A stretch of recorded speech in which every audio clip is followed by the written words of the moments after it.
Ngayon, paano natin masasabing valid yung exercise ng management prerogative na ilipat ka sa ibang lugar ng trabaho kung saan magkakaroon ng inconvenience sa part ng employee? Kasi syempre, malayo sa pamilya, syempre may inconvenience, may hihirapan ka sa transportation, so may difficulty sa part mo.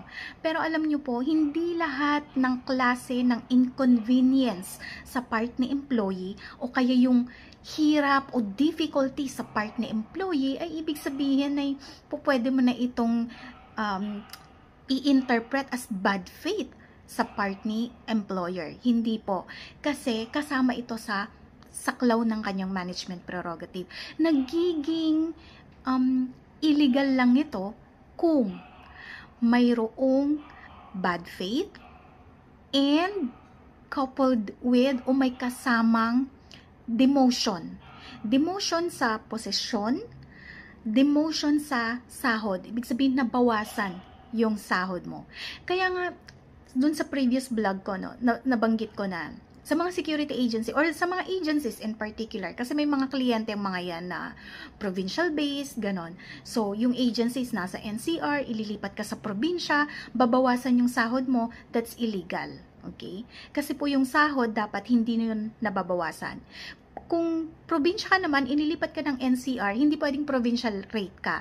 Dapat yung NCR rate ang iyong sahod, yung minimum wage sa NCR. Okay?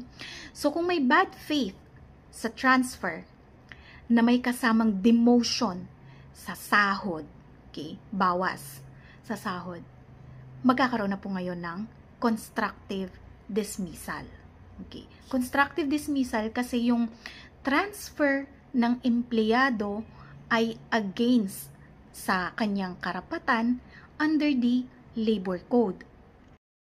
So, paano natin masasabi na in good faith sa employer sa pag-transfer sa'yo sa ibang lugar o sa ibang branch ng kanyang kumpanya?